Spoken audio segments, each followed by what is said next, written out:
Dan kesehatan jiwa itu tidak bisa terlepas dari kesehatan fisik. Oh, Gitu. Jadi pada saat kita punya pasien depresi, kemudian orang tidak tahu bahwa dia kehilangan nafsu makan, akhirnya dia sakit apa? Dia malnourished, kemudian juga dehidrasi, kemudian juga untuk konservasi saraf gigi dan sebagainya kita juga punya. sebenarnya melayani Saraf sebagai rumah sakit umum juga ya? rumah sakit umum. Makanya saya kalau memeriksa alat itu sampai alat apa ya? Alat CT scan, USG kandungan, untuk transvagia semua. Periksa. Jadi bayangkan, jadi kerja saya itu memang harus detail. Sampai kemarin kita periksa kitchen, dapur. Gitu, periksa kitchen, saya bilang. Untuk orang-orang yang punya masalah dengan jiwanya, apa yang harus dilakukan, mungkin semacam pencerahan lah bagi teman-teman juga nih, semua nih. Kira-kira apa ini dari sisi kejiwaan? Nggak boleh begini segala macam, menghadapi hidup segala macam. Kan ini ahlinya nih di sini.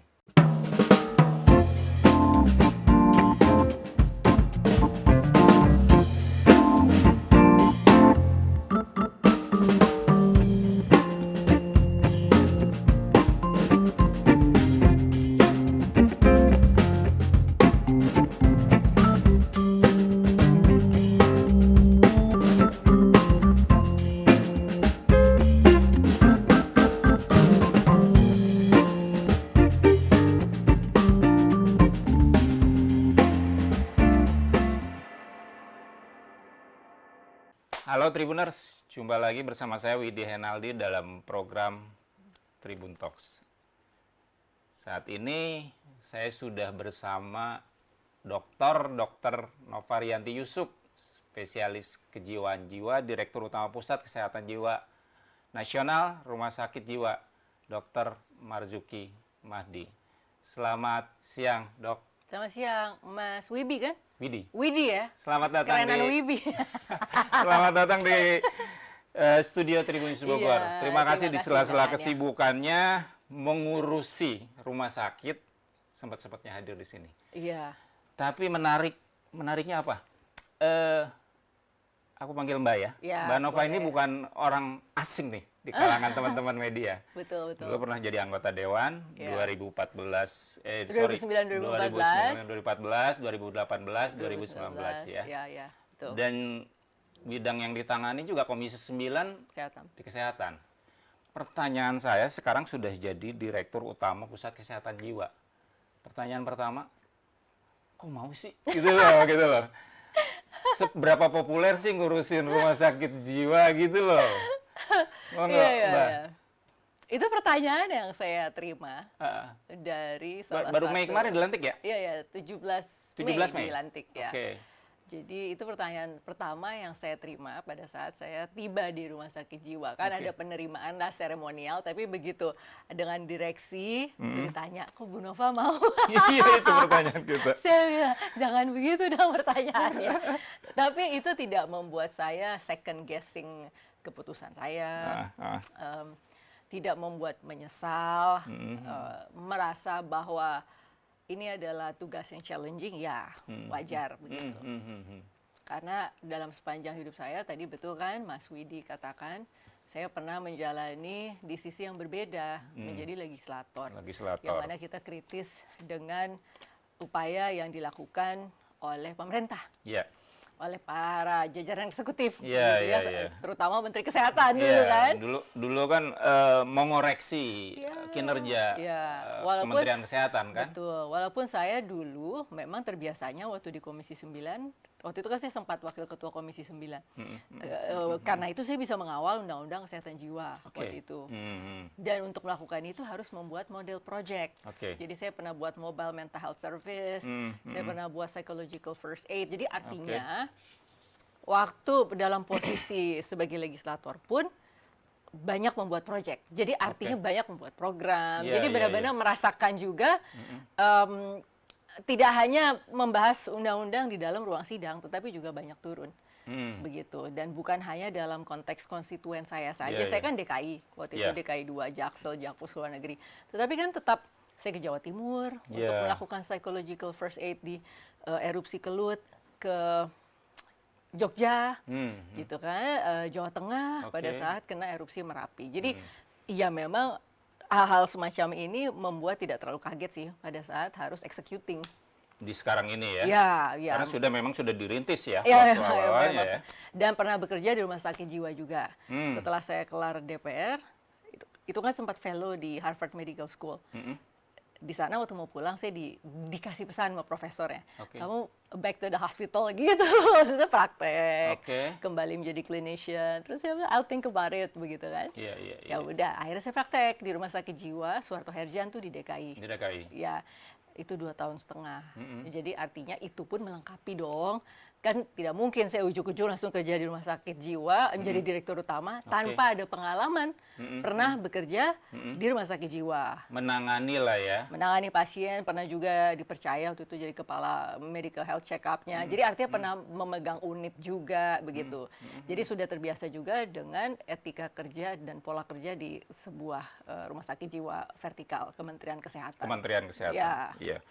Menarik, Mbak Noriyu ya. Kita tahunya Mbak Noriyu karena itu sebutan yang paling cukup melekat banget di teman-teman. Dulu ya, pada saat belum ngetren menyingkat nama dulu ya. Iya. Jadi Mbak Noriyu udah lebih dulu menyingkat nama ya. Bicara soal kesehatan jiwa, sebenarnya apa sih Mbak? Kesehatan jiwa tuh secara pandangan dari Mbak Noriyu sebagai dokter kesehatan jiwa ya, itu apa sih? Ya, itu dia, saya susah kalau bicara secara sehat jiwa itu apa. Pasti saya langsung merujuknya ke versi Undang-Undang Kesehatan Jiwa, versi WHO, dan lain sebagainya. Pokoknya kalau buat saya adalah kondisi di mana seseorang itu bukan hanya tidak sakit fisik, tidak sakit mental, tetapi juga bisa functioning dengan baik. Dengan baik itu artinya apa? Entah dia bisa bekerja, dia bisa berkomunikasi dengan baik, berhubungan sosial dengan baik, kemudian dia bisa menerima kelebihan dan kekurangan dirinya, kemudian dia bisa menghadapi challenge dalam hidupnya, kemudian juga bisa produktif tanpa ada indikator ya, seberapa produktif. Nah, ini hal-hal semacam ini saya selalu menekankan bahwa sehat jiwa itu bukan hanya merely without gejala gitu ya, tapi juga functioning dengan baik, apalagi seperti zaman sekarang kan dengan begitu banyak challenges yang ada di masyarakat, memang lebih bebas, tetapi kan dengan kebebasan itu juga justru kompetisi menjadi semakin berat. Ada climate change dan lain-lain sebagainya, ada perubahan dalam. Nah, bagaimana, how do we survive that? Gitu. If we survive that, or at least admit bahwa kita mungkin ada sedikit challenge dalam hal kejiwaan kita, itu mungkin lebih healthy mentally daripada kita denial. Terus level orang bisa dikatakan mengalami gangguan kesehatan jiwa itu level seperti apa? Sudah masuk dalam kategori kesehatan jiwa? Jadi ada gradasi yang sederhana sebenarnya di Undang-Undang Kesehatan Jiwa. Ada orang dengan masalah kejiwaan, ODMK, orang dengan gangguan jiwa. Kalau orang dengan masalah kejiwaan, jadi artinya dia berisiko mengalami gangguan jiwa, entah dia mempunyai kelemahan secara fisik, ada disabilitas misalnya, kemudian dia punya masalah yang sulit untuk dia hadapi, seperti dulu tuh kenapa kita munculkan istilah ODMK, salah satunya karena Komisi 9 menangani tenaga kerja. Buruh migran kita problematik sekali di negara-negara destinasi mereka. Nah, di situ kita melihat bahwa mereka dalam kondisi ODMK itu orang dengan masalah, sehingga beresiko, tetapi bisa dicegah untuk tidak menjadi gangguan asal mereka teridentifikasi dari awal. Nah, gitu ya? Artinya ada kelompok-kelompok yang rentan. Itu tadi kita benar-benar terinspirasi. Aduh, buruh migran kita nih sangat berisiko ya sebenarnya secara mentally gitu. Sehingga akhirnya itu yang menginspirasi kita untuk salah satu istilah ODMK itu kelompok rentan itu waktu itu ya. Karena itu kan menjadi mitra kita juga tuh, BNP 2 TKI dulu. Orang kan depresi bisa masuk ke ODMK nggak? Kalau dia udah fully diagnose, orang dengan gangguan jiwa, sudah terdiagnosis penuh, memenuhi kriteria diagnosis. Nah, tapi pada saat gejala-gejalanya itu sudah mulai hilang, kemudian fungsinya bisa kembali pulih lagi. Nah, bisa tuh dia masuk lagi ke dalam kondisi yang disebut, karena dia rehabilitatif kan, sudah melewati upaya-upaya rehabilitatif juga. Karena kadang-kadang orang misalnya dia depresi berat, kemudian dia ada withdrawal dari masyarakat, dari aktivitas dan lain sebagainya. Tidak gampang tuh untuk dia resocializing ke dalam kehidupan dia yang dulu. Sebenarnya. Nah, dalam proses yang dia mengalami kesulitan seperti itu berkepanjangan, nah itu akhirnya juga bisa membuat dia rentan untuk mengalami masalah lagi. Berarti complicated ya untuk menentukan orang tuh masuk benar-benar dalam kategori orang dengan gangguan jiwa sebenarnya. Kalau gangguan jiwa, basically dia memenuhi kriteria diagnosis. Diagnosis. Dia sudah fully diagnosed, sudah ada satu entitas diagnosis yang ditegakkan, itu orang dengan gangguan jiwa. Okay. Nah, tetapi kalau yang sudah recovery, lagi berusaha kembali mengalami perbaikan dalam fungsi sosial, bekerja dia, sekolahnya lagi kembali meniti lagi gitu karirnya dan lain-lain sebagainya. Nah, itu udah bisa tuh tarik mundur lagi. Jadi sebenarnya bisa ODMK ke ODGJ, ODGJ juga bisa jadi ODMK. Begitu. Bisa berbalik seperti itu ya? Iya, bisa. Bisa ya. Gitu, tapi memang ada kasus-kasus yang memang bisa sembuh total. ODGJ. Well, ada sih misalnya gini, depresi yang kemarin tuh waktu pandemi. Oke. Ya itu paling gampang sih. Mungkin masyarakat banyak yang relate ya waktu pandemi. Ada pasien saya, dia kehilangan ibunya. Ibunya bayangkan sampai dikremasi. Iya. Anaknya teman saya, terus teman saya bilang, "Nov, coba deh bantuin gitu ya, kayaknya anak saya ya udah." Nah terus saya perencanaan treatment dia ada perpaduan grieving, tapi juga kalau kriteria waktu dan lain sebagainya sudah memenuhi ke depresi, udah ada ide-ide bunuh diri dan gangguan fungsi lah, dia nggak mau kerja, dengan hubungan dengan keluarga juga nggak baik. Ya udah, terus akhirnya treatment. Lebih dari 6 bulan proses treatmentnya udah sampai sekarang kerja. Normally? Udah tidak pernah kontrol ke saya lagi. Oke. Itu jadi artinya itu banyak ya terjadi pada masa pandemi kasus-kasus yang seperti ini. But status sosial nggak masalah bagi dia ketika orang lain sudah mencap dia tidak mungkin agak. Karena ada kekhususan waktu pandemi itu kan orang juga banyak yang social withdrawal ya. Jadi orang tidak begitu paham sebenarnya dia social withdrawalnya ada dinamika apakah pada dirinya dia, orang sebenarnya tidak terlalu paham. Jadi it's an excuse waktu pandemi ini sebenarnya. Makanya banyak orang yang sebenarnya not well mentally dan menyadari bersama-sama bahwa banyak yang juga tidak well mentally pada saat masa pandemi. Dan saya merasa bahwa disitulah terjadi proses destigmatisasi itu. Karena awareness dunia muncul tentang dampak dari pandemi terhadap kesehatan jiwa secara global. Begitu. Mbak Norio, ketika flashback ke belakang ketika Mbak masuk dalam proses seleksi jabatan terus di Kemenkes dan akhirnya terpilih menjadi direktur utama. Apa sih yang terpikirkan ketika harus mengurusi Rumah Sakit Jiwa Marzuki Mahdi dengan segala complicated seperti itu? Apa tantangan yang akan dilakukan Mbak Norio nih terhadap sebuah etalase besar di Marzuki Mahdi? Iya, jadi sebenarnya saya sudah tahu waktu itu bahwa ada seleksi jabatan ini. Tetapi karena saya itu bukan ASN, saya selalu free agent orangnya. Waktu itu saya mulai concern bahwa kok Undang-Undang Kesehatan Jiwa tidak terfollow up waktu itu. Kok tidak ada peraturan turunan, walaupun mulai ada perda, di DIY ada tuh perda untuk pelaksanaan pelayanan kesehatan jiwa ada tuh di Jogja. Tapi saya mulai concern, aduh buat apa ya dulu buat undang-undang tapi tidak ada follow up gitu. Ya udah, cuma saya pikir itu juga sudah terlalu lama gitu untuk tidak terfollow up. Udah banyak perubahan, udah ada pandemi, udah ada perubahan iklim yang semakin berat, udah modernitas yang sedemikian rupa, digital mental health, teknologi. Jadi saya mulai merasa WHO juga bicara deinstitusionalisasi. Jadi saya pikir, aduh ini lama-lama outdated nih Undang-Undang Kesehatan Jiwa. Saya pikir, oh ya udah deh. Tadi saya sempat mikir apa saya balik ke politik dan lain sebagainya. Ya tiba-tiba adalah teman gitu yang menghubungi, Nov nggak ikut seleksi jabatan. Seleksi jabatan gitu.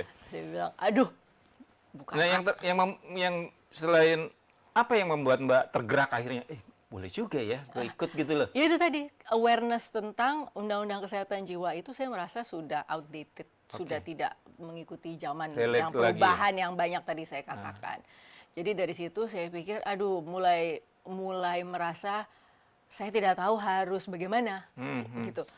Tiba-tiba ada seleksi jabatan ini, seleksi terbuka kan, Oke. dan diberikan kesempatan, di persyaratannya boleh non-ASN.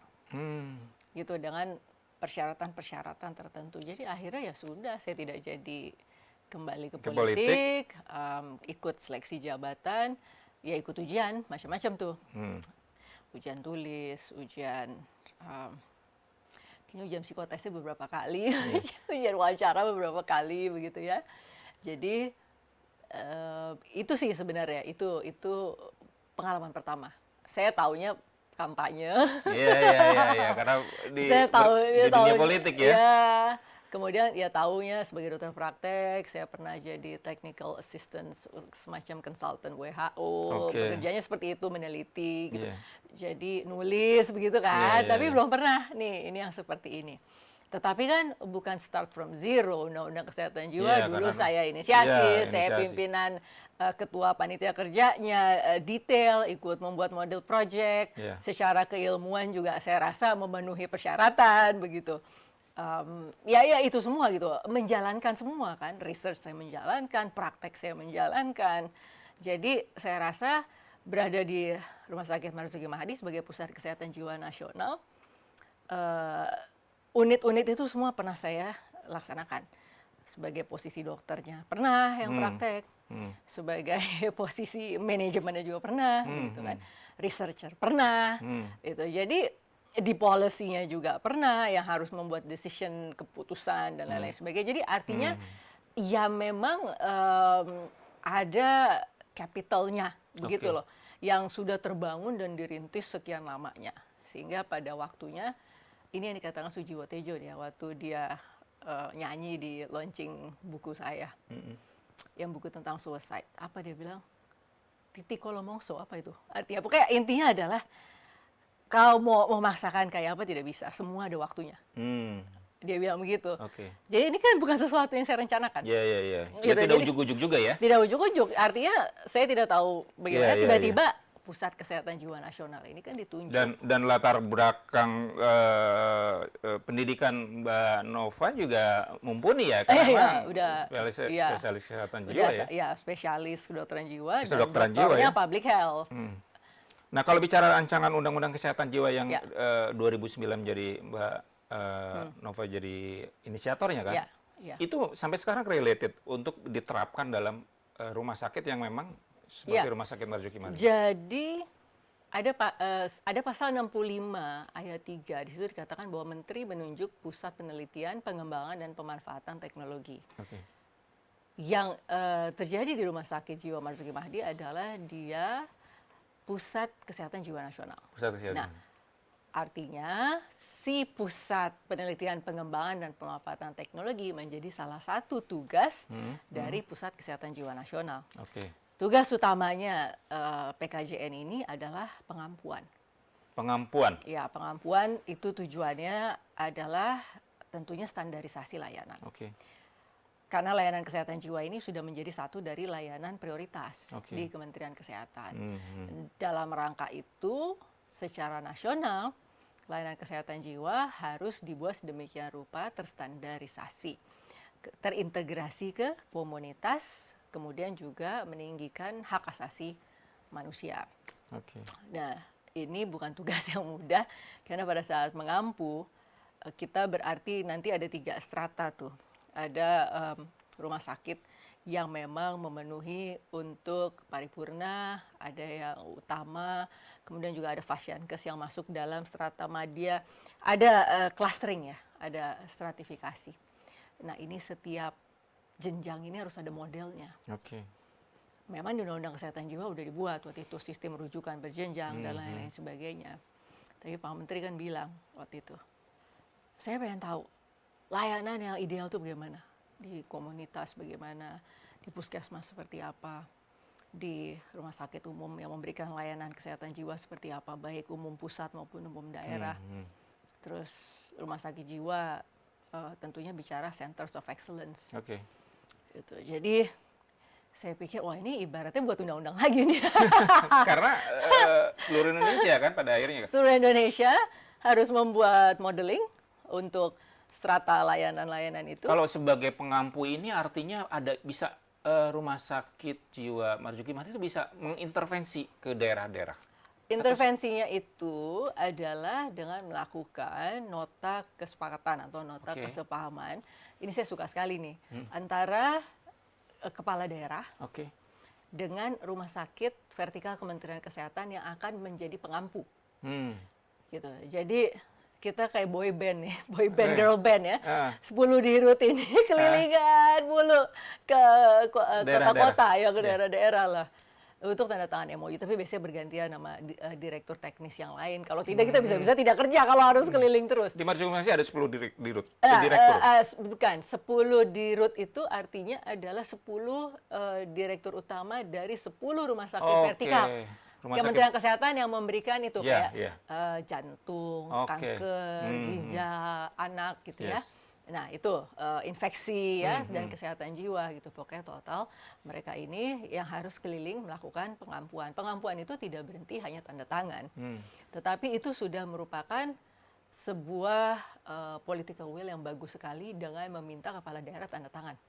Karena apa? Pada saat kita mengampu, misalnya saya ke Aceh waktu itu, saya mengampu rumah sakit jiwa Aceh. Artinya dia langsung nanya nih, Dr. Nova tadi bicara tentang pengampuan standarisasi.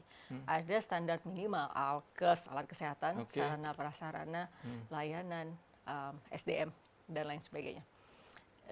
Anggarannya dari mana ya? Nah itulah gunanya salah satu pengampuan MOU tanda tangan dengan kepala daerah. Karena pengalaman saya sih dulu waktu di Komisi 9, banyak kepala daerah yang tanpa saya ada maksud apa-apa, ini pengalaman pribadi saja karena saya juga pernah di dapil yang di luar Jakarta. Nah itu memang ada kesan tidak ada pemahaman tentang pentingnya memainstreamkan atau mengarusutamakan kesehatan jiwa. Kalau mengarusutamakan artinya apa? Mau menganggarkan juga. Nah dengan tanda tangan MOU ini adalah menjadi entry point untuk rumah sakit yang kita ampuh nanti mengajukan tuh ke Pemprovnya. Gitu. Jadi kita mau mengampu lagi nih ke bawah. Gitu ya, ke puskesmas, ya ke rumah sakit. Berarti pengampuan dengan pemerintah daerah itu atas rekomendasi dari pengampu ini. Iya, jadi biasanya sih tanda tangannya tripartit, misalnya kepala daerah, kita sebagai rumah sakit pengampu dan rumah sakit yang diampu. Yang diampu. Biasanya Menkes menyaksikan aja, Menkes menyaksikan, atau dinas menyaksikan begitu. Jadi intinya adalah tripartit itu udah langsung menghubungkan kepala daerah, jadi udah tahu dong. Jadi tidak ada alasan lagi sebenarnya tidak mengarusutamakan pembangunan kesehatan jiwa termasuk menganggarkan. Begitu. Bicara soal pengampu dan yang diampu, kita bicara lagi ke Marzuki Mahdi. Seperti apa standarisasi yang sudah dilakukan oleh Marzuki Mahdi sehingga dia terpilih oleh pemerintah pusat, dalam hal ini Kemenkes kan, untuk menjadi pengampu rumah sakit. Ya, jadi sebenarnya ada kriteria. Tentunya Marzuki Mahdi harus lebih baik dong. Oh iya, betul. Jadi memang ada kriteria-kriteria yang tentunya kita tidak tahu semua secara 100%. Kriteria itu dalam penilaian yang dilakukan oleh Kementerian Kesehatan. Tapi yang pasti dia harus paripurna. Layanannya harus paripurna. Jadi artinya harus ada minimal standar ALKES, SARPRAS, layanan dan juga SDM yang terpenuhi di situ. Dan kebetulan saja kita juga baru ulang tahun kemarin 1 Juli. Ini tertua lah ya. Tertua di Indonesia itu. Tertua ya Marzuki Mahdi ya? 141 tahun. 41. Jadi dari Buitenzorg. 141 tahun. 141 tahun. Nanti ada Profesor Hans Pols dari University of Sydney. Dia ahlinya sejarah rumah sakit jiwa dari Dutch East Indies. Nah, dia akan bicara sejarah dari Buitenzorg ini menjadi National Center for Mental Health, Pusat Kesehatan Jiwa Nasional. Jadi nanti pas kita webinar, nanti ada Harvard Medical School pembicaranya, ada dari WHO SEARO, Southeast Asia Regional Office, Pak Menkes akan memberikan keynote speech, Prof. Hans Pols akan bicara sejarahnya kita. Historically, Marzuki Mahdi. Tanggal 17 Juli nanti. Juli, ya. Oke, menarik Secara itu webinar, ya. ya. Secara webinar ya. Ya. Mungkin Ya. bisa secara umum bisa disaksikan itu. Bisa. Itu untuk umum dan juga ya profesional di bidang kesehatan jiwa. Karena ini temanya pas panel yang ini ada 2 panel. Panel ini adalah saya melihatnya adalah from the past to the future of psychiatric and mental health services in Indonesia through National Center for Mental Health. Jadi dari masa lalu ke masa depan layanan kesehatan jiwa dan psikiatri di Indonesia melalui Pusat Kesehatan Jiwa Nasional ini. Yang di Marzuki Mahdi. Iya, itu. Dok, unik kalau bicara rumah sakit jiwa. Saya asli Bogor. Ya. Saya tahu itu rumah sakit jiwa salah satu-satunya di Kota Bogor, di Bogor lah ya. Ya.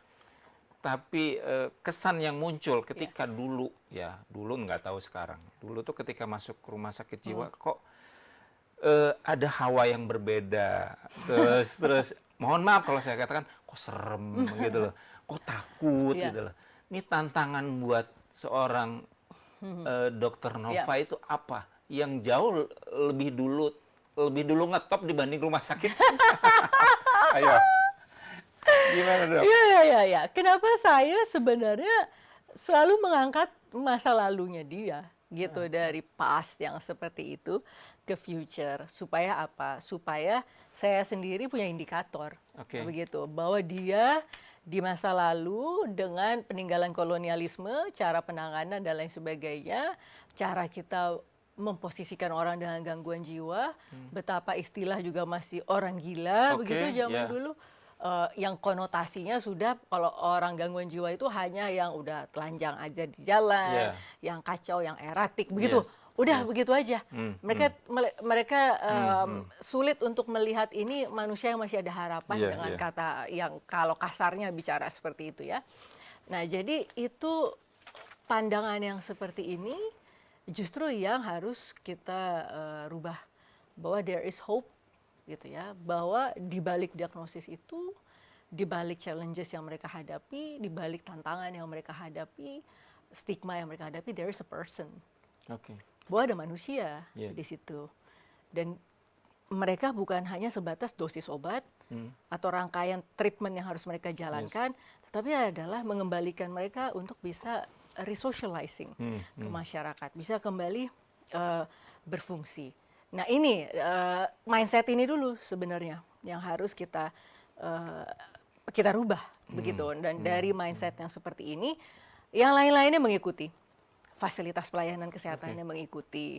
Jadi kalau dulu seram dan lain sebagainya, kalau menurut saya justru kita sekarang mau mengembangkan konsep seperti di Mesir, Psychiatric Health Resort.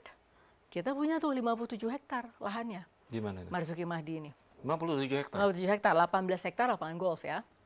Gitu. Jadi lahannya besar. Besar ya. Begitu ternyata. saya lihat ini udah ada semua, lapangan golf ada, berbagai fasilitas olahraga ada, untuk kegiatan healingnya ada, bercocok tanam, kemudian ada tempat-tempat untuk tinggalnya yang notabene tidak harus ruang rawat inap, tapi entah wisma apa segala macam gitu. Jadi saya pikir ini sebenarnya udah complete package untuk saya membayangkan kita bisa seperti kayak di Mesir. Pasti lebih bagus kita dong view-nya. Mau dibikin apa? Udah ada semua sebenarnya. Sudah ada semua. Nah, kita lagi mau kemas ini supaya benar-benar kita punya semacam wisata medis. Jadi psychiatric health resort itu. Wisata medis. Jadi di Mesir itu ada. Saya lagi minta tolong dengan Dubes Indonesia yang ada di sana. Insya Allah dia mungkin minggu depan ya, dia mau presentasi ke kita. Mau menunjukkan bahwa yang di Mesir psychiatric health resortnya kayak begini. Packagingnya seperti apa wisata medis itu? Nah itu dia, itu yang saya mau pelajari karena saya belum pernah kan lihat langsung. Tapi begitu melihat itu saya pikir ini udah lengkap sebenarnya. Dan itu bisa diterapkan di? Sangat bisa, makanya saya daripada saya yang benchmark ke sana, ya mumpung Pak Dubes yang melihat langsung fasilitas di Mesir itu, saya bilang bisa nggak ceritain ke kita. Jadi kita bisa mengukur. Sebenarnya kita udah sanggup belum ke sana. Jadi kan semacam health tourism. Dulu kalau kita dulu di DPR ke Thailand, ada International Parliamentary Union pertemuan begitu. Yang terjadi apa? Hari ketiga, hari keempat pada kabur tuh si peserta-peserta kemana. pada check up. Gitu loh, jadi di Thailand ya udah, entah mereka kabur ke Phuket, entah kemana, Phi Phi Island gitu ya. Tapi ada di sela-sela waktu mereka check up. Nah itu loh yang saya lihat, apa ya, mindsetnya udah begitu ya, buat leisure tapi juga buat kesehatan. Untuk check up. Nah makanya ini yang saya pikir, loh kita ini sebenarnya udah lengkap begitu loh, tapi memang harus kita packagingnya lebih pas begitu. Nah itu sebenarnya salah satu cara untuk mendestigmatisasi itu juga, ya supaya nggak takut itu tadi seperti Mas Widi bilang kan. Betul. Dokter Nova gini, waktu masih di komisi, di legislatif kan ngelihatnya secara luas, dari atas ya seperti itu. Nah sekarang dokter kan masuk dalam eksekusi. Oh ya detail. Dan apa yang ditemukan ketika masuk di Marzuki Hikmani secara kesehatan jiwa, secara fasilitas segala macam, apa yang harus banyak diperbaiki? Yang pertama banget itu adalah saya langsung disambut dengan rapat Dewan Pengawas. Very detail. Di mana direktur-direktur yang teknis ya, keuangan, kemudian juga medik perawatan, SDM, mereka melakukan presentasi dan saya mendengarkan di situ. Saya rasa itu kesempatan yang bagus sekali, saya langsung melihat dinamika itu. Dinamika bahwa rumah sakit ada dewan pengawas, ada jajaran direksi, kemudian ada manajemen. Saya langsung, wah ini langsung melihat begitu. Langsung nih pas hari pertama.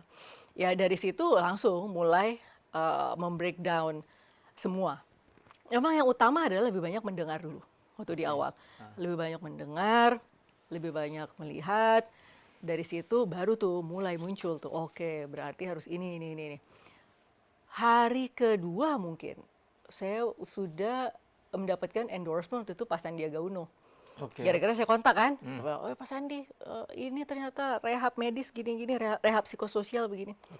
Terus akhirnya nyambung tuh bahwa ada 17 subsektor ekonomi kreatif yang sebenarnya bisa termanfaatkan oleh istilah kita rehabilitan. Rehabilitan adalah orang-orang dengan gangguan jiwa yang menjalankan rehabilitasi psikososial. Jadi sebenarnya kita bisa memperluas lintas sektor, lintas program dengan diikutsertakan di situ. Saya tidak mau orang menjalankan rehab semata-mata hanya apa? Katarsis. Ya, untuk meluapkan emosi, untuk ini. Saya pengen kayak waktu kemarin saya sempat ke Sri Lanka, pertemuan WHO di Sri Lanka. Dan di sana berbicara community based mental health. Di situ saya agak panas nih dengan presentasinya mereka. Dari Sri Lanka. Terus mereka bilang, lihat dong pasien kita, dari karya mereka beli emas, katanya. Mereka beli handphone, saya langsung, wah ini nilai keekonomian nih. Pelan padahal lebih tinggi Indonesia ya, Sri Lanka ya. Kita nggak bisa cuma katarsis saja atau cuma untuk itu. Tapi juga mereka ini waktunya mereka harus punya nilai ekonomi dari apa yang mereka lakukan. Itu loh. Jadi dengan karya yang mereka hasilkan, begitu ya. Terus itu yang saya kesel, mereka juga sangat environmental. Jadi bayangkan kegiatan rehabnya, saya beli, saya tanya ini terbuat dari apa? Dari bubur kertas. Jadi kertas-kertas bekas, sama mereka udah diproses lagi. Gerakan ekonomi sirkuler. Ternyata di rumah sakit jiwa udah gerakan ekonomi sirkuler. Nah terus saya tanya, ini kain-kainnya tidak ada mereka beli kain baru, semua kain-kain bekas. Itu dari mereka buat jadi boneka atau apa begitu. Mereka bisa beli. Nah itu saya bilang, wah ini kalau makanya saya langsung mikir Kementerian Parekraf tuh yang selama ini belum teridentifikasi untuk lintas sektor kita juga, lintas program juga, gitu. Saya bilang ada ekonomi kreatif 17 subsektor di situ yang bisa termanfaatkan loh kalau pasien kita diberikan kesempatan pendampingan, pengikutsertaan selain UMKM ya, gitu. Saya bayangkan kalau teman-teman ini pasien-pasien ini rehabilitan bisa berkelompok, kemudian diberikan kesempatan UMKM itu kan luar biasa tuh. Saya bayangkan mereka punya nilai keekonomian itu loh. Pasien yang rehabilitasi yang bisa untuk ya, sebenarnya kalau rawat jalan bisa juga. Rawat jalan juga gitu. bisa Sebenarnya bisa juga, asalkan nanti saya sulit untuk menerjemahkan itu. Sebelum saya mendapatkan tindak lanjutnya, karena Pak Sandi langsung kirim tim waktu itu ke tempat kita, dan saya lagi berusaha membayangkan nanti kayak apa nih kerjasamanya. Nah itu loh, itu yang penting. Nah, itu pemberdayaan yang sangat luar biasa yang sangat kita butuhkan sebenarnya. Itu salah satu tuh yang saya lakukan begitu ke situ. Yang kedua adalah untuk pengampuan, saya merasa bahwa saya dengan tim kita kan sibuk di dalam. mengembangkan diri juga, meningkatkan kinerja, performance, tidak kan ada indikator yang luar biasa ya, yang detail sekali indikator kinerja yang harus dipenuhi. Nah, saya pikir kita saja sudah disibukkan oleh itu. Kalau kita mengampu nasional, tidak ada support tambahan, itu tidak kuat. Support tambahannya seperti apa? WHO diantaranya. Makanya pada saat ada undangan kita melakukan pertemuan WHO regional meeting di sana, walaupun bicara community base, scale up program ya. Di situ saya juga lobbying lah, gitu lobbying cerita gini. Ya udah sekarang kita lagi proses langsung kepala kerjasama global dan teknologi kesehatan Kementerian Kesehatan datang kemarin ke kita. Kita di-guide bagaimana caranya untuk mendapatkan technical assistance dan lain-lain sebagainya. Jadi artinya Kementerian Kesehatan kita komunikasi, dengan WHO-nya juga kita sudah melakukan komunikasi. Jadi ini tinggal bagaimana wrap up dan kebetulan mereka ada program dalam 2 tahun ke depan 2024-2025 itu pas banget timingnya untuk kita di-support dalam hal pembuatan modul. Kita semua punya tinggal download kok. Oh ya, ini WHO Pyramid Framework. Begini loh frameworknya. Iya. Kita bisa salah translate itu. Dengan technical assistance, mereka taruh consultant di kita, mereka kasih guidance ke kita. Hopefully, kita sudah menerjemahkan dengan tepat, disesuaikan dengan keindonesiaan kita. Nah itu yang saya katakan, support dari luar. Gitu. Karena kalau kita kan kita tidak tambah orangnya. Walaupun pegawai kita 912. Di Marzuki Mahdi itu? 912 Marzuki Mahdi. Metode pengobatan juga mungkin akan berubah. Apakah harus dirubah atau? Metode pengobatan tuh seperti ini. Kalau pengobatan kan sekarang gini, kita melihat upaya pasti 4 ya. Promotif, preventif. Promotif kan artinya meningkatkan pemahaman orang tentang kesehatan jiwa, bagaimana dirinya meningkatkan kesehatan jiwa, awareness itu. Preventif kan itu mencegah supaya tidak mengalami gangguan jiwa, bisa dilakukan di sekolah, di mana, dan lain-lain sebagainya. Dengan screening. Disertasi saya membuat itu. Instrumen deteksi dini faktor risiko ide bunuh diri remaja. Prevention. Nah, itu prevention bisa dilakukan di sekolah. Kita berpikir juga, kita baru kemarin diresmikan oleh Pak Dirjen Yankes, Pak Azhar Jaya. Pusat Pengembangan Kompetensi SDM. Di dalamnya di situ adalah upaya-upaya kita, ini bukan BPJS di sini ya, jadi upaya-upaya untuk masyarakat bisa melakukan apa? Ya of course medical check up ke situ. Tetapi juga kita lagi membangun training, workshop, life skill training untuk remaja supaya untuk pencegahan bunuh diri atau self harm pada remaja. Kemudian untuk calon-calon pengantin misalnya dan lain sebagainya. Kemudian menghadapi masa tua menuju pensiun.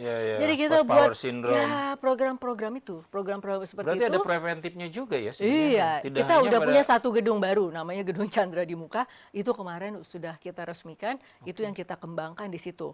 Karena itu tadi promotif, preventif, kuratif sudah pastilah. Ya, di dalam. Kita sedang kembangkan juga poli eksekutif nih. Ya, selain poli eksekutif, kita punya poli reguler dan poli yang JKN ya, yang BPJS. Itu poli-poli itu untuk pasien umum, untuk yang sakit umum atau apa? Dua-duanya ada. Jiwa juga ada? Jadi jiwa dan non-jiwa, maksudnya non-jiwa. Iya, non-jiwa maksudnya itu kayak sakit orang biasa. Kita punya ruang bedah, operasi, kita punya OKA, untuk bersalin bisa, kemudian untuk sesar bisa, gigi kita lengkap sampai bedah mulut, kemudian juga untuk konservasi, saraf gigi dan sebagainya kita juga punya. Sebenarnya melayani sebagai rumah sakit umum juga ya? Rumah sakit umum. Makanya saya kalau memeriksa alat itu sampai alat apa ya, alat CT scan, USG kandungan, untuk transvagia semua. Periksa. Jadi bayangkan, jadi kerja saya itu memang harus detail. Sampai kemarin kita periksa kitchen, dapur. Gitu, periksa kitchen. Saya bilang, kalau direksi pada tidak mau makan, jangan harap pasien mau makan. Ayo semua makan. Kita cobain semua makanan di kitchen. Jadi pertama, ya taste, higienis, gizi. Ya, itu utama tuh. Jadi untuk makanan juga sampai saya periksa tuh di kitchen tuh. Iya. Dok, kenapa ya mindset orang ya? Mungkin masyarakat luar menganggap bahwa rumah sakit jiwa itu rumah sakit kelas kedua. Iya. Ya kan? hanya menjadi orang-orang yang tidak, tanda kutip, tidak berguna ya, karena ada satu dan lain hal, sehingga dia punya masalah dengan kejiwaannya. Bagaimana mengembalikan mindset yang akan dilakukan oleh Dr. Nova di sini, apalagi sebagai rumah sakit kejiwaan nasional kan, Marzuki Mahdi. Apa yang akan dilakukan dalam waktu dekat, ataupun terobosan apa sih yang akan dilakukan? Selain kita bicara tadi wisata medis ya. Iya, sama yang tadi itu yang baru diresmikan ya. Yang untuk pengembangan kompetensi itu tadi. Karena di situ kan termasuk suicide prevention. Itu termasuk buat remaja dan lain-lain sebagainya. Karena banyak problem-problem yang muncul dari kehidupan orang sehari-hari. Nah, disinilah yang kita lakukan. Terobosannya adalah prevention ini. Begitu. Jadi, ini penting sekali. Satu gedung ini akan menjadi penting sekali. Program-program prevention yang harus kita lakukan. Jadi, tidak melulu bicara pengobatan. Kalau pengobatan ya udahlah, sekarang semua udah tahu BPJS mengcover layanan untuk gangguan jiwa. Itu di-cover. Udah, selesai. Orang udah tahu itu. Begitu. Kemudian upaya rehabilitatif itu tadi yang saya dengan Kemenparekraf, saya pengen ada nilai keekonomian. Setelah pengobatan direhabilitasi. Ya, gitu. Nah, tapi yang prevention ini yang penting. Nah, kita pengen ngasih tahu nih ke Tribuners ya, prevention itu seperti apa dan siapa yang bisa ke situ? Apa yang menjadi masalah sehingga dia harus datang ke poli ini? Iya, sebenarnya tidak harus juga kita harus mengalami gangguan dulu kan, baru sama aja kayak orang check up. Begitu. Prinsipnya kan sebenarnya mental health check up juga penting. Artinya kayak kita nih yang sehat-sehat aja bisa sebenarnya memeriksa kejiwaan kita ya? Bisa. Dan kalau butuh penguatan, jadi empowerment. Jadi artinya kayak tadi saya sudah katakan, remaja itu perlu life skill training. Life skill itu apa sih? Cara dia membuat decision, keputusan, cara dia berkomunikasi dengan teman, cara dia resilient, itu perlu dilatih. Nah, dan ini Marzuki Mahdi itu ada seperti iya, inilah kemarin udah diresmikan dan kita lagi membangun inovasi-inovasi untuk kapan itu, Dok, diresmikan? Udah 8 Juli. Kemarin waktu ulang tahun, puncak hari ulang tahun. Iya, artinya ketika dokter sudah memimpin di situ ya? Ya, udah kemarin itu sudah disahkan karena hal pertama yang juga saya lakukan adalah memeriksa efisiensi gedung-gedung. Jadi misalnya saya cek ini yang baru ini, BEP-nya berapa? Saya seperti itu ya? Detail saya, BEP-nya berapa? Terus saya bilang kita harus merubah supaya BEP-nya berkurang. Tahunnya jangan terlalu panjang ya, durasinya jangan kepanjangan. Nah, at the same time kita membangun program-program yang tetap sesuai dengan upaya kita, upaya promotif, preventif juga kita galakan. Selain kuratif ya, kalau kuratif itu tentu. Kuratif sekarang kita juga mulai menggunakan teknologi, ya misalnya TMS, neurofeedback. Jadi kita sekarang juga ingin membiasakan bahwa ini ada alat juga loh, gitu. Kalau jiwa kan biasanya terkenalnya cuma duduk, ngomong, resep, gitu ya, atau psikoterapi. Ada seperti TMS, ada neurofeedback, tapi memang itu sekarang lagi proses nih kita dengan BPJS supaya alat-alat ini juga bisa diklaim. Karena biasanya juga pasti orang mikirnya, mahal lah, gitu kan. Nah, jadi udah dalam sebulan ini kajian akademis ke BPJS udah datang. Jadi udah sempat bicara juga dengan Prof. Gufron. Kenapa bisa kontak Prof. Gufron? Dulu Prof. Gufron, waktu saya wakil ketua Komisi 9, beliau wakil Menteri Kesehatan, Komisi 9. Gitu. Jadi ya menggunakan ini aja pertemanan-pertemanan yang dari zaman dahulu ke sekarang. Karena ini kan pusat ya. Jadi relationship yang memang Dr. Nova bangun itu ada fungsinya juga ya, ada manfaatnya ya. Seperti itu ya. Terus alat yang dimiliki oleh Marzuki Mahdi berarti langsung bisa mendeteksi sejauh mana terkait dengan iya, karena kan biasanya ada pasien-pasien. Itu hanya ada di Marzuki Mahdi? Ada di rumah sakit jiwa yang lain. Seperti TMS itu ada di Suharto Herjan, di Grogol ya, yang dulu namanya Grogol. Alat-alat ini ingin untuk ada pasien yang treatment resistant. Treatment resistant itu biasanya udah minum obat ini, udah coba obat itu, udah pakai pendekatan psikoterapi dan lain-lain sebagainya. tetapi kok tidak sesuai target terapi saya ya, misalnya. Misalkan dia menderita sesuatu. Ya, misalnya depresi Depresi, gitu ya. atau misalkan dia sakit kepala yang menahun terus dia minum obat. Kita juga ada dokter neuro, jadi sebenarnya kita juga penting tuh neuropsikiatri. Nah itu juga kita lagi ingin benar-benar ada peran yang signifikan tuh dari neuropsikiatri. Karena dulu tuh sebenarnya neuropsikiatri digabung, saraf dan psikiater dulu digabung. Oh, Nah, cuma sekarang ya bisa. kan pisah. Makanya di kita ada dokter saraf, yang sudah pasti ada dokter psikiater atau dokter jiwa. Itu. Cuma pendekatan neuropsikiatri itu loh. Nah, itu penting tuh. Kayak sakit kepala menahun. Iya. Gejala itu emang dia rasakan Oke. ya secara neurological, secara fisik kan memang dia rasakan. Tetapi penyebabnya apa? Ternyata begitu dilihat penyebabnya lebih ke psychiatric problem. Tetap aja itu kan menggunakan kacamatanya neuropsikiatri. Nah, ini nih pendekatan-pendekatan yang semacam ini penting buat kita ya di dalam menangani pasien gitu. Dokter Nova ini kan terkenal energik ya dari dulu ya. Ya. Ya artinya dari beberapa kali kita sering kali lah kita tahu bahwa waktu di Komisi 9 segala macam termasuk juga vokal lah segala macam. Nah, ketika masuk dalam dunia yang sebenarnya dunia yang memang harus dieksekusi. Ya. Berbenturan enggak dengan kebijakan-kebijakan? Karena kan hati kecil pasti akan hati kecil Mbak Nova sebagai seorang dulu legislator kan ketika menghadapi ternyata begini ya gitu loh. Terus gue harus ngapain gitu. Iya. Itu kemarin seperti masalah RUU Kesehatan Omnibus Law. Dengan undang-undang ini berarti undang-undang kesehatan jiwa akan dicabut. Bayangin dulu saya membuat itu sekian lama dia akan dicabut. Undang-undang kesehatan jiwa yang 2009 itu. Iya, 2014 ya 2014. yang akhirnya. Nah, terus awalnya saya conflicting, tetapi kan saya tadi sempat bilang, saya pun sudah mulai merasa apakah undang-undang ini sudah terlalu lama tidak di-follow up. Ya, dari tahun 2014 tidak ada follow up, dunia sudah berubah sedemikian rupa, teknologi sudah berubah sedemikian rupa, perubahan iklim dan lain sebagainya, arah kebijakan lebih ke quality rights begitu ya, yang benar-benar mengindahkan hak asasi manusia.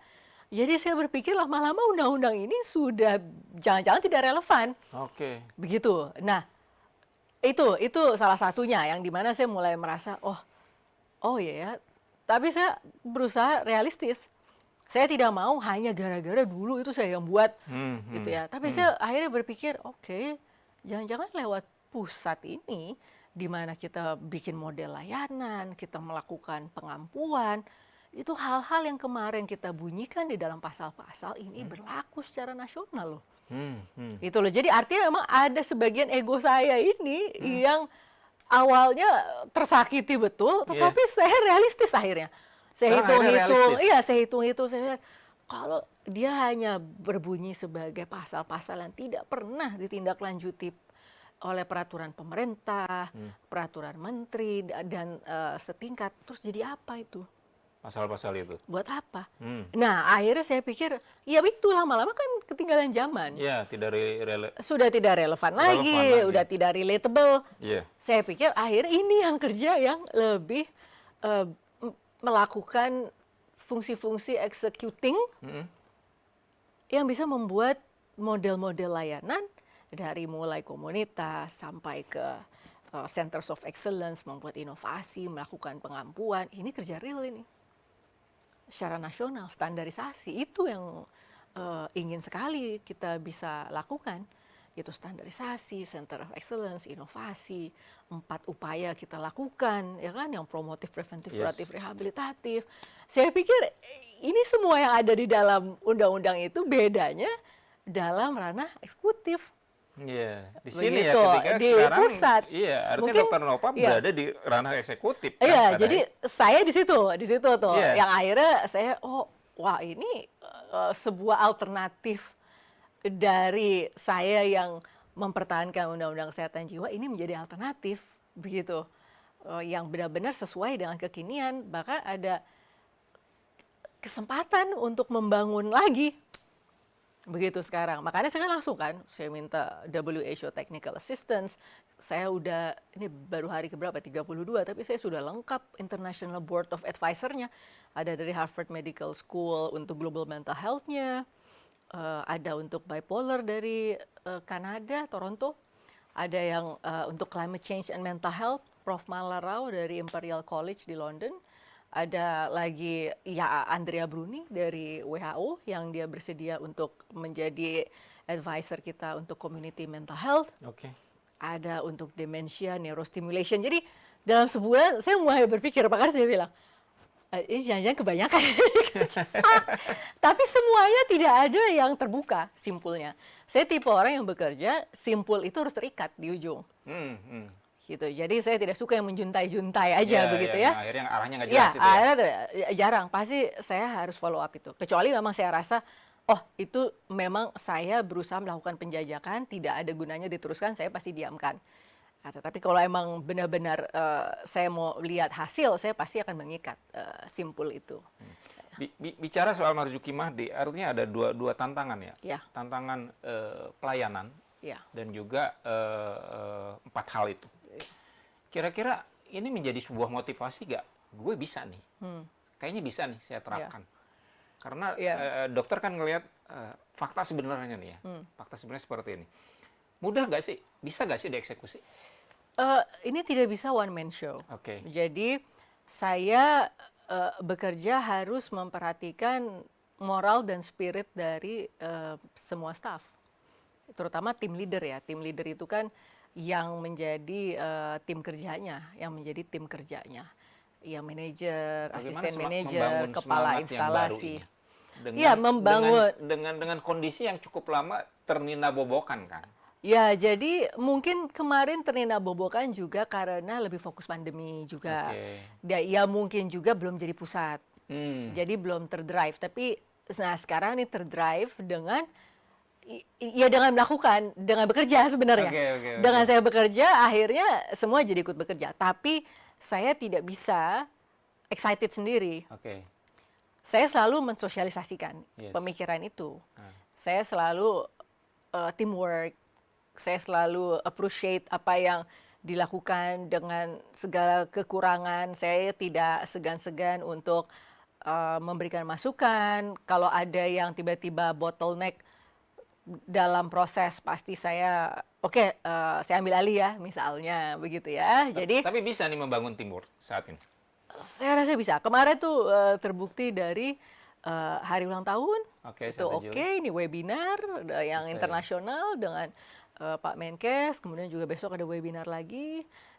Kemudian juga sudah berhasil kemarin tuh kita meresmikan gedung itu udah ada. Cuma hasil brainstorming kita itu benar-benar yang dibuat videonya dan kita tampilkan ke Pak Dirjen Yankes Kemkes. Jadi saya ketawa-tawa pas nonton videonya, wah ini yang kita brainstorming semua gitu loh. Senang jadinya gitu. Dok, nanti kita diberikan kesempatan untuk melihat langsung ya dok? Ya boleh, silakan. Welcome banget. Artinya biar merubah mindset masyarakat ya. Karena selama ini kan, mohon maaf, orang lebih baik merawat orang dengan gangguan jiwa di rumahnya, dipasung segala macam. Karena menganggap bahwa gimana sih prosesnya bisa membawa saudara ataupun tetangga segala macam. Itu yang harus mungkin kita sosialisasikan ke masyarakat. Ini hari ke-33 ya? Ya, ke-33. Berarti postingnya di Tribun. Walaupun dari tadi pagi rapat, tapi tidak mungkin saya lama-lama saya tidak bisa juga terlalu detail. Ini kesibukannya akan semakin padat rasanya ya. Karena membangun sesuatu yang memang sudah ada, tapi perlu dibangun lebih baik lagi. Saya tidak mengatakan Marzuki Mahdi tidak baik ya, sudah baik. Saya juga tidak pernah mengatakan. Tapi kan artinya perlu inovasi, perlu seperti itu karena merubah mindset. Apa sih yang hari ke-34, ke-35 dokter akan lakukan untuk melakukan? Sebenarnya mungkin maksimal 100 hari lah ya. Jangan kebanyakan ya, nanti saya pingsan juga buat Reels terus. Tapi jujur ya, Reels itu malah menghibur saya.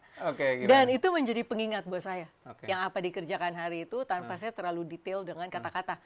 Pegal juga saya, karena rapat udah ngetik. Kalau saya pulang ngetik lagi hasil rapat, itu pusing. Mendingan saya itu di caption begitu, nanti saya inget gitu. Oh, entah waktu itu kayaknya tinggal buka Instagram. Itu jadi notes buat saya juga.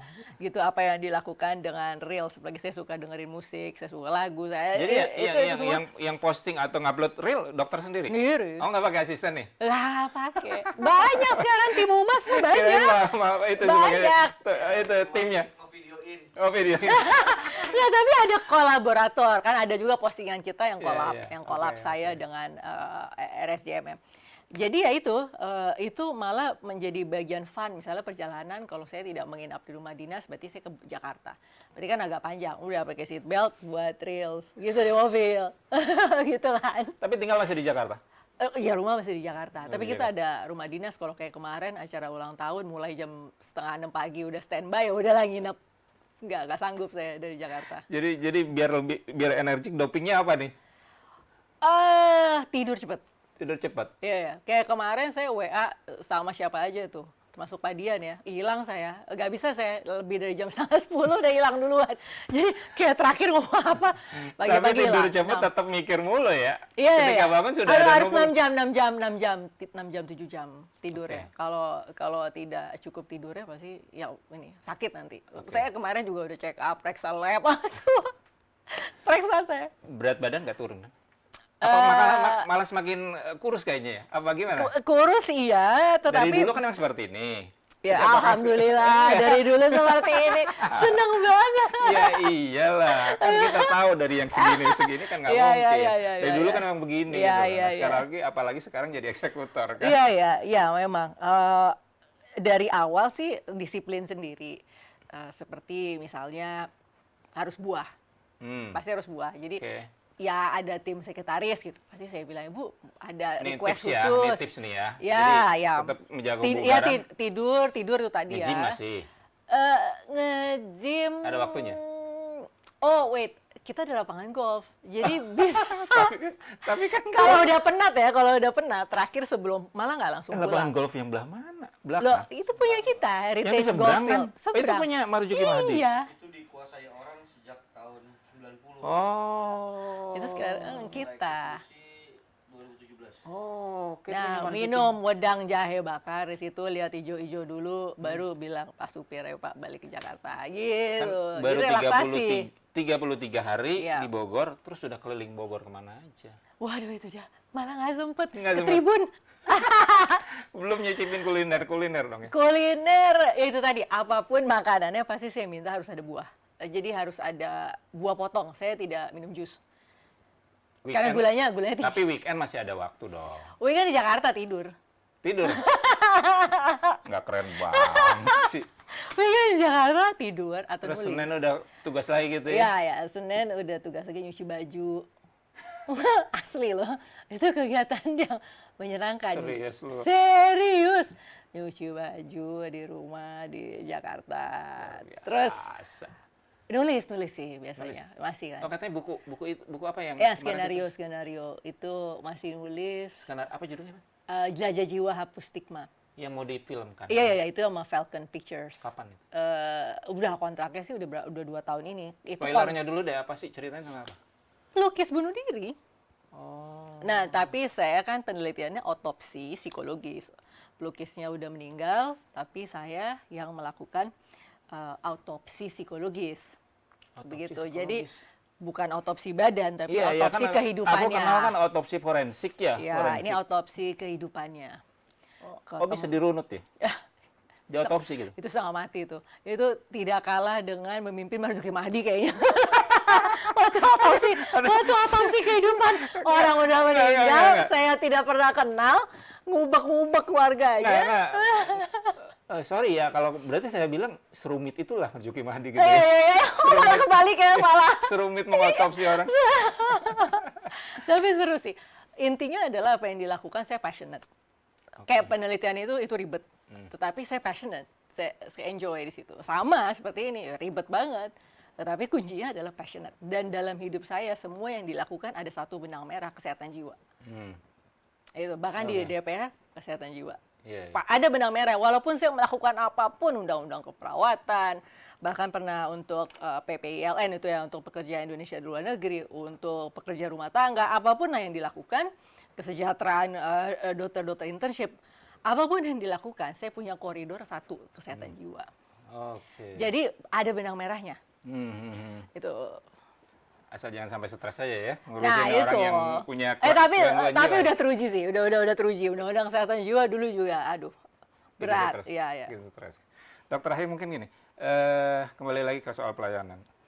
Masyarakat yang punya masalah atau siapapun yang punya masalah dengan keluarganya segala macam kejiwaan dengan kejiwaan, apa yang bisa dia lakukan untuk bisa dirawat ataupun ini Ini untuk keluarganya. Ah, ah. Keluarganya harus. Jadi salah satu yang justru ingin kita berikan support juga lewat Gedung Chandra di Muka itu adalah memberikan support ke caregiver. Oke. Memang udah standar sih kita dokter, waktu saya menjadi dokter, waktu sekolah spesialis, waktu jadi dokter di rumah sakit jiwa, kita memang harus melakukan psikoedukasi kepada keluarga, menjelaskan tentang sakitnya apa, menjelaskan obatnya apa, menjelaskan efek samping obatnya apa, menjelaskan berapa lama dirawat. Penjelasan itu dibutuhkan oleh keluarga. Tetapi selain psikoedukasi, perlu juga kita memberikan semacam support kalau mereka sudah melakukan hal yang benar. Kan biasanya mereka kehilangan kesabaran tuh. Oke. Tapi pada saat mereka melakukan yang benar, jangan lupa kita berikan support, kita berikan penguatan ke dia bahwa you're doing the right thing. Iya, gitu. kamu udah benar. Itu penting banget. Gitu. Karena untuk memberikan kepercayaan diri juga ya buat orang itu ya. Karena dia pasti, apalagi yang anaknya attempt suicide, melakukan percobaan bunuh diri, aduh mereka terus mempertanyakan, Banyak what kasus did seperti I itu ya? do wrong gitu ya. Itu banyak banget. Sekarang banyak yang jadi mempertanyakan, aduh saya salah apa ya, saya salah mengasuh kah, salah mendidik kah, saya salah sebagai orang tua, terus saja. Nah makanya mereka juga butuh support dari kita sebagai dokter, walaupun yang kita tangani anaknya. Oke. Tapi penting untuk memberikan psikoedukasi dan juga support kepada keluarga. Gitu. Nah, bagaimana dengan orang yang sudah mengalami ODJG itu? Orang Buat yang sudah mengalami. Bagaimana? Apakah Marzuki Mahdi bisa memberikan pelayanan untuk melapor? Apakah melapor ke Marzuki Mahdi atau seperti apa? Sebenarnya ya arahnya WHO itu adalah untuk dirawat itu adalah hak pasien. Itu hak pasien. Itu adalah hak pasien. Dia mau atau tidak, gitu ya. Itu sebenarnya menjadi rights-nya dia. Tetapi memang ini masih sulit, apalagi pada saat kondisinya akut. Dia membahayakan dirinya dengan bunuh diri, percobaan, membahayakan orang lain. Nah, hal-hal ini yang masih sulit bagi kita untuk mengatakan dia yang memutuskan untuk dirinya. Itu yang membuat menjadi sulit. Pada saat batasannya adalah keselamatan diri, keselamatan orang lain, begitu ya. Ya itu yang harus ditranslate dengan lebih baik. Itu yang saya bilang, saya butuh. Jika WHO mengatakan seperti itu dengan quality rights, itu yang saya bilang, saya butuh technical assistance salah satunya untuk itu. How do we do that? Gitu. Bagaimana cara kita melakukan itu? Karena kita juga punya program jemput bola kan, yang mana kita punya tim. Ada jemput bola ada yang datang ke rumah, membebaskan pasung, gitu. Itu dilakukan. Jadi unlocking ya, itu juga dilakukan, ada. Lengkap lah. Rumah sakit jiwa kebanyakan ada sih program jemput bola. Paket lengkap ya? Iya, biasanya Nafsanya juga ada. Nafsanya ada, HIV ada, gitu ya. Luar biasa ya. Di kita ya itu tadi kan bedal semuanya ada. Poli umumnya ada. Melahirkan bisa, saraf ada, giginya lengkap sampai bedah mulut, konservasi. Berarti saraf. tinggal bersolek aja ya sebenarnya Marzuki Mahdi ya. Ya, makanya saya bilang, saya mau deh menjadi psychiatric health resource. Ini Mesir pasti tidak lebih indah dari kita kan, dari Bogor ini. Kenapa dia bisa? Itu yang saya mau dengar dari Pak Dubes nih, cerita dia ke sana apa gitu. Bisa nggak? Kalau kita udah bisa ya udah, berarti kita bisa melakukan itu juga gitu. Masa kalah gitu ya. Ini kompetitif. Menarik. Kita tunggu ya. Seperti terakhir dari Dr. Nova, untuk orang-orang yang punya masalah dengan jiwanya, apa yang harus dilakukan, mungkin semacam pencerahan lah bagi teman-teman juga nih, semua nih. Kira-kira apa ini dari sisi kejiwaan, nggak boleh begini segala macam, menghadapi hidup segala macam. Kan ini ahlinya nih di sini, monggo. Apa ya? Saya merasa pada saat kita peduli dengan kesehatan jiwa itu sebenarnya adalah hadiah buat diri kita sendiri. Itu saya merasa saya tidak perlu menghadiahi diri saya dengan luxurious thing.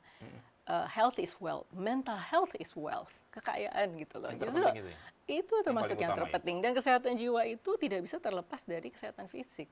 Oh, Gitu. Jadi pada saat kita punya pasien depresi, kemudian orang tidak tahu bahwa dia kehilangan nafsu makan, akhirnya dia sakit apa?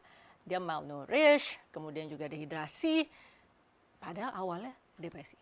Sama. bisa Ya. dari kesehatan Yes. masalah. Dari depresi dia fisik. tidak makan, malnourish, berbagai macam elektrolit dehidrasi terjadi pada dia. Begitupun sebaliknya, dia punya penyakit, didiagnosis mungkin kanker, breast cancer stage 1A, 2A gitu, sebenarnya Oke. masih bisa ditangani, tapi dia down. Ya, tidak mendapatkan support secara mental health yang adequat, dia bisa malas dan tidak mau going through therapy, tidak mau menjalankan terapi. Padahal ada Oke. hope, ada harapan. Nah, akhirnya menjadi tambah buruk, semata-mata karena dia tidak mendapatkan support secara kesehatan jiwanya dia. Nah, jadi itu. Makanya saya bilang, if you care for your mental health, it's a gift for you. Itu adalah sebuah hadiah bagi diri kita. You don't need luxurious thing, just take care of your mental health first, begitu ya. Itu yang Keren. saya rasa penting ya. Oke. Dr. Novarianti Ya, Yusuf, ya. terima kasih banyak waktunya. Ya. Senang banget bisa Sama-sama Mas Widi. berjumpa dengan Dr. Nova. Berjumpa lagi ya. Ya, biasanya saya cuma ngeliat di televisi, sekarang Ya. ketemu langsung di Ya. sini. Thank you banget. Sama-sama. Mudah-mudahan ini ada insight buat semua penonton Insya Allah, Tribuners, semoga. buat masyarakat Bogor. Ya. Tribuners, singkat, padat, dan kita bisa tahu semua apa yang bisa menjadi program Dr. Novarianti Yusuf, Direktur Utama Rumah Sakit Pusat Kesehatan Jiwa Nasional Rumah Sakit Jiwa Marzuki Mahdi. Tunggu episode berikutnya, kita datengin Marzuki Mahdi, kita lihat si Bu Dokter ini lagi ngapain, fasilitas di sana seperti apa. Tunggu di episode Tribun Talks berikutnya. Saya Widi Henaldi, pamit.